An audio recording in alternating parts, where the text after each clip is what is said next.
Straight ahead on the Drift, we drift into Martha's Vineyard for the 50th anniversary of Jaws. Then climb aboard an incredible tribute to the ORCA, every detail crafted to perfection. Also, we talk real Jaws with the Shark Doc. And we meet fans who made the pilgrimage to where it all happened. True Jaws fanatics keeping the legend alive. Plus, we're at the helm with tips on protective clothing to keep you safe under the summer sun. It's all straight ahead on the Drift. Hello and welcome to the Drift. I'm your host, Sierra Goodwill. 1, 2, 3, 4, 1, 2. There's no better way to drift into Martha's Vineyard than aboard the legendary ORCA, where true Jaws superfans are gearing up to celebrate the film's 50th birthday. John dives in with the diehards, keeping the shark-sized legend alive. All right, so we are in OB looking for crazy Jaws fans. Do you know of any? Not yet. I'm wondering myself. Tell me about your love of Jaws and how long you've been connected with Jaws and how great this weekend is. Well, the 50th anniversary, of course. 50th? And I love saltwater, love fishing, and love great white sharks. For how long have you loved Jaws? When did you first see it? I first seen it, well, I guess 1975 when it came out. Did you go in the water after you saw it? That's a good question. I went fishing. You've got the accessories. You've got the nary I had this before. No. I knew this was happening. All right. It was a special edition that popped up. This I got today. Tell me you didn't come with this. I bought this in the gas station this morning. All right. And of course you've got the shirts. Yes. Are you going to get to the movie later? It's going to be here or somewhere. Yes, we're going to see a movie. All right. Enjoy it, and by all means, stay out of the water. You don't know the pain I've been I'm through. going to guess you're a Jaws fan. Absolutely, 100%, yes. Give me a tour of the ink. So it started off, because the ORCA, this is why I'm here. The ORCA, favourite boat with the characters on, got a little hooper up there. Very good, very good. Quint and Brody. Then I came down to Ruth, and then I had to have Quint. But to fill in, I went for the big shark tooth. Awesome. And then Chrissy Watkins. Right. I had to have the boy done with hanging off that from the first scene. Typical Jaws iconic picture.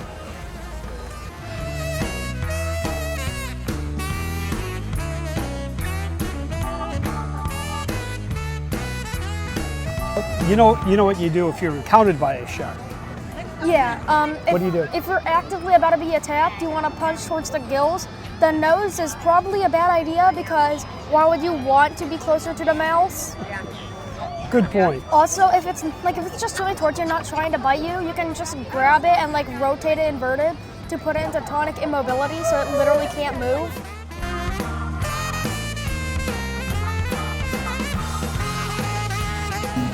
And so she says, here's a hypothetical, what would you say? So I point, I say, spin shark 350, all I had, full left, full rudder. Spielberg's walking by, and he says, hey, I like that, take him to wardrobe. So that was how I got into the movie. Give me that line with the same energy that you gave it in the movie. And action. Spin shark 350. Did you get it first take? Yeah. When you did the movie? One take. One take. One take. And Spielberg said, print, done.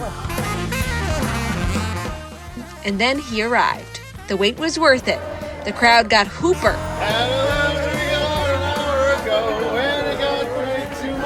The Vineyard played host once again, and today he was king of this island.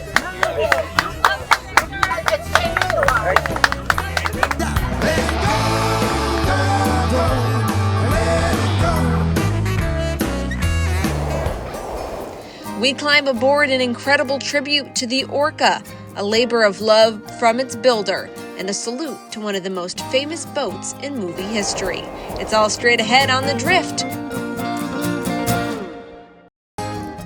The Drift is brought to you by Boat US, Sociably,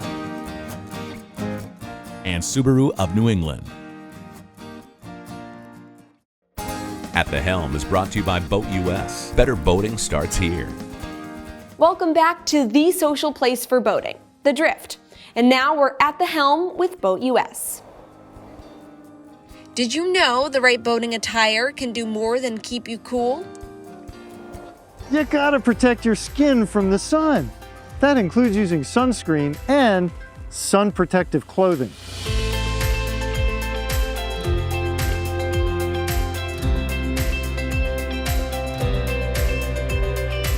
We're all used to using sunscreen, but when it comes to sun protective clothing, the way it's rated is not the same. Sunscreen, SPF, sun protective clothing, is rated by UPF. And that doesn't tell you an amount of time you can spend in the sun, as suntan lotion does. It tells you how much of the sun's UV rays the fabric actually allows to pass through the material. UPF clothing is generally rated from 15 to 50, and that tells you what fraction of the sunlight will pass through the materials. And just for a point of reference, a regular cotton t-shirt would have a UPF rating of about 5. Most of what determines the UPF rating is going to be the weave of the material. Sometimes some fabrics will have chemical absorbers added, similar to those found in sunscreen, but the weave is really critical. And because of that, sometimes UPF clothing can be really hot. You want to make sure that you choose some that has venting like this, so the air can pass through. And this is the same shirt I was wearing as we filmed all last summer, and I was never hot. It's important to remember that UPF clothing will last for years at a time. It's good for dozens of washes, especially when washed on gentle cycle in cold water, but never ever wring it out. This will stretch the fabric and actually reduce its effectiveness.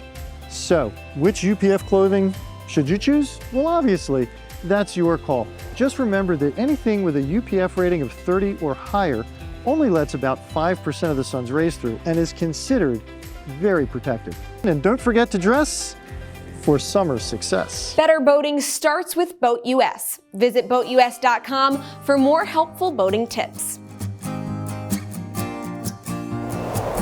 And now you can get the Drift anytime on our social platforms at Drift Sociably, on the web at driftsociably.com, and catch full episodes on our YouTube channel at Drift Sociably. Catch the Drift in long form with the Drift podcast, available on Spotify, Apple Podcasts, or wherever you catch your favorite podcast. Like, follow, share, subscribe, and Drift Sociably with the Drift, the social place for boaters.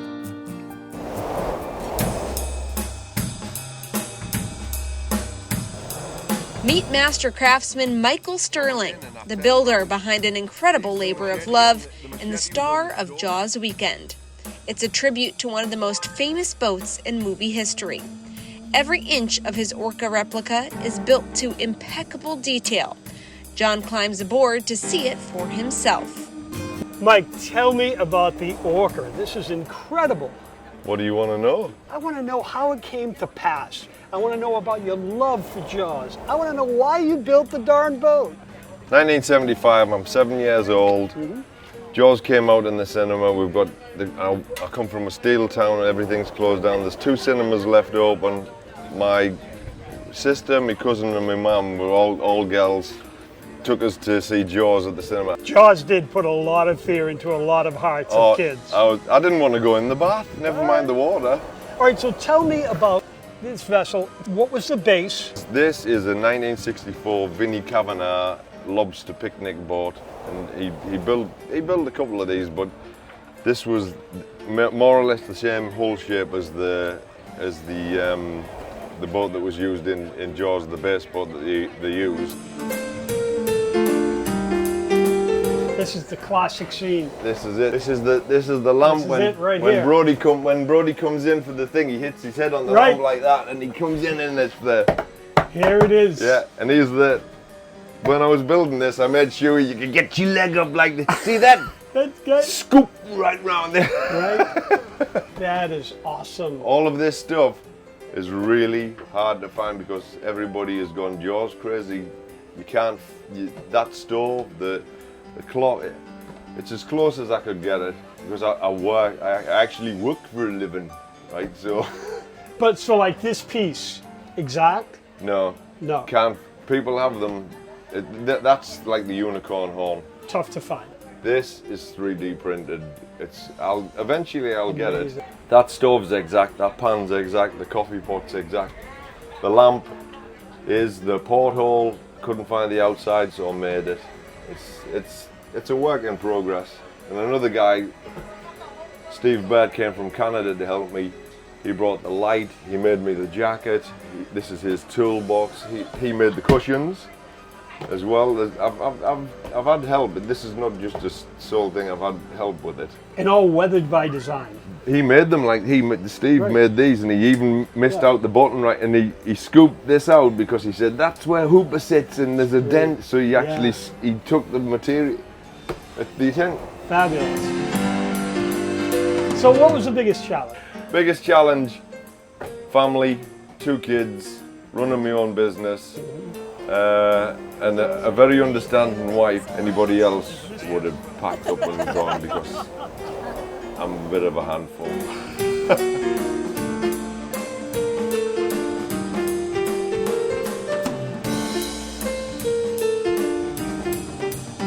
I've just literally just finished working on it, right, and I've said, you know what, she's not finished by a long shot, but it's a labour of love.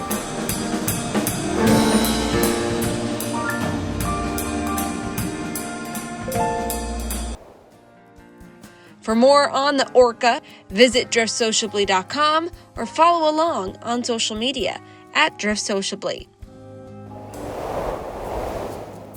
Coming up, what started with Jaws grew into a life's work, tracking the ocean's greatest predator. And we drift above Nobska Light, a beacon for ships navigating the treacherous waters of Woods Hole.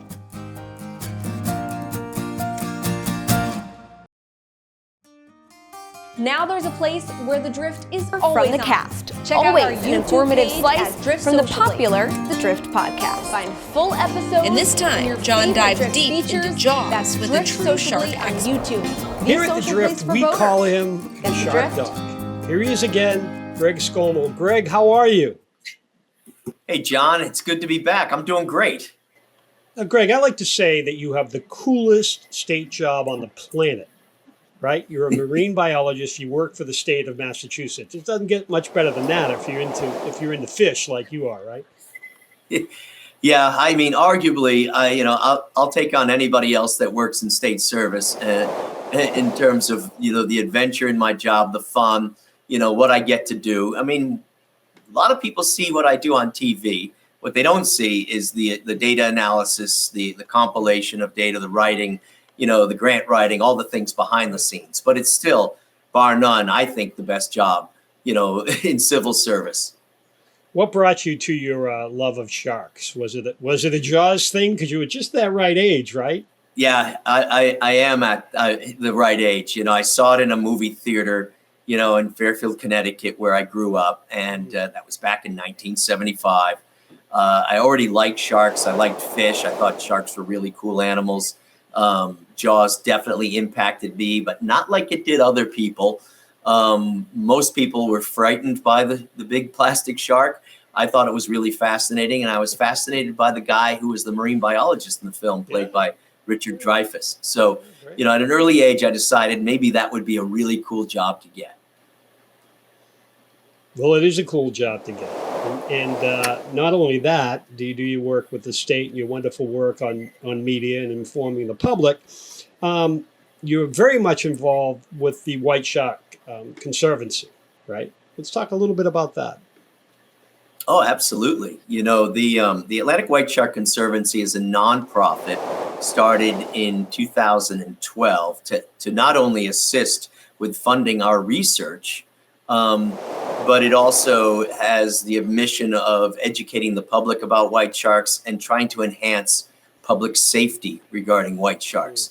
So my agency, the Division of Marine Fisheries, has a really close working relationship with the Atlantic White Shark Conservancy. It's a really excellent public-private partnership where their scientists work very closely with us. The education department works along with us.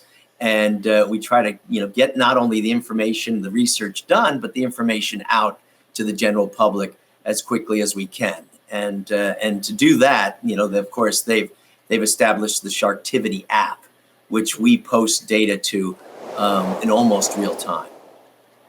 So there's an app that we can get on our phone, obviously, it'll pinpoint where sharks are. I mean, to any tagged shark, I would assume, right? Right. So what it is it's a sightings app, and I want people to use the app more for educational purposes than to really bank on it for public safety. Just because there hasn't been a report, a sighting, a detection of a tagged white shark at any particular beach along the Outer Cape doesn't mean there isn't one there at that moment. Yeah, you've spent some time chasing shadows, and that'll segue into chatting about your incredible new book. It's a fascinating read. It's Chasing Shadows. Tell us about it.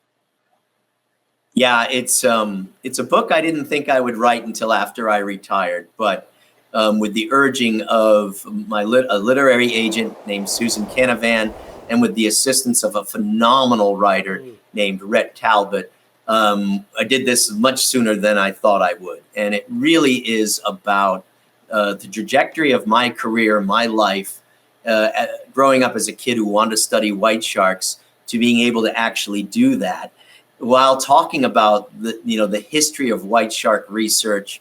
What happens when you restore white sharks to an area and they overlap with humans, talking about shark attacks, the complexity of managing species like seals and sharks, all through the eyes of my life.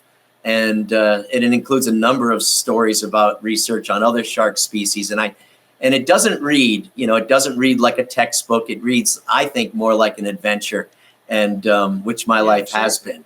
Dr. Greg Skomal, thanks for being with us. Thanks to you and your team. Continue to chase shadows because you're doing amazing work. And to get the book, what do we do?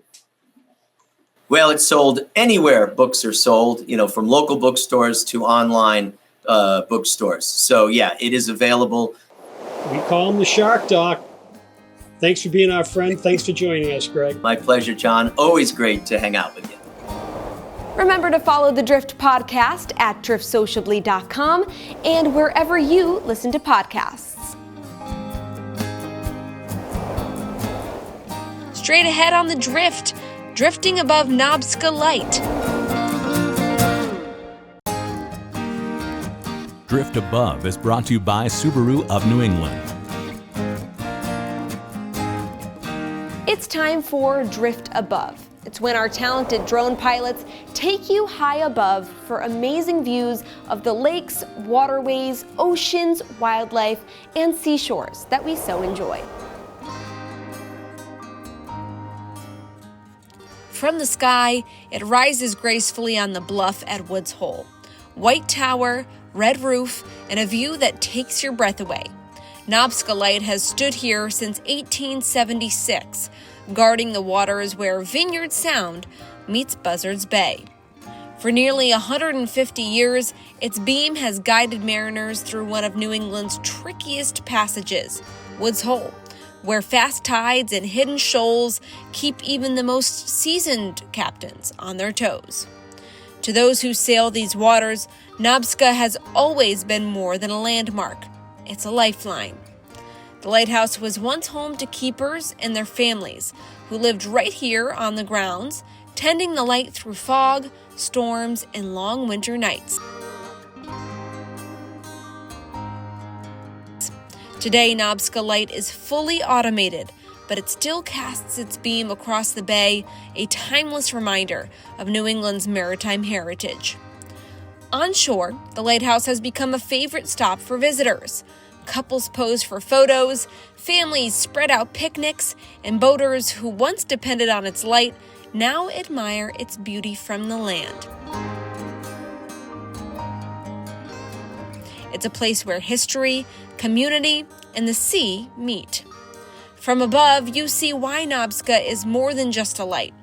It's a symbol of safety, endurance, and the spirit of the coast. Nobska Light still stands watch and still guides the way. Simply amazing. Drift above more of our amazing coast at driftsociably.com and at driftsociably on social media. Hey drifters, we'll catch you next time, and as always, thanks for joining us at the social place for boating, The Drift. For more content like this, like, follow, share, and subscribe to The Drift at Drift Sociably, and go visit us at driftsociably.com. For all of us here at The Drift, I'm Sierra Goodwill. Drift Sociably. Get the drift?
The Drift is brought to you by Boat US, Sociably, and Subaru of New England.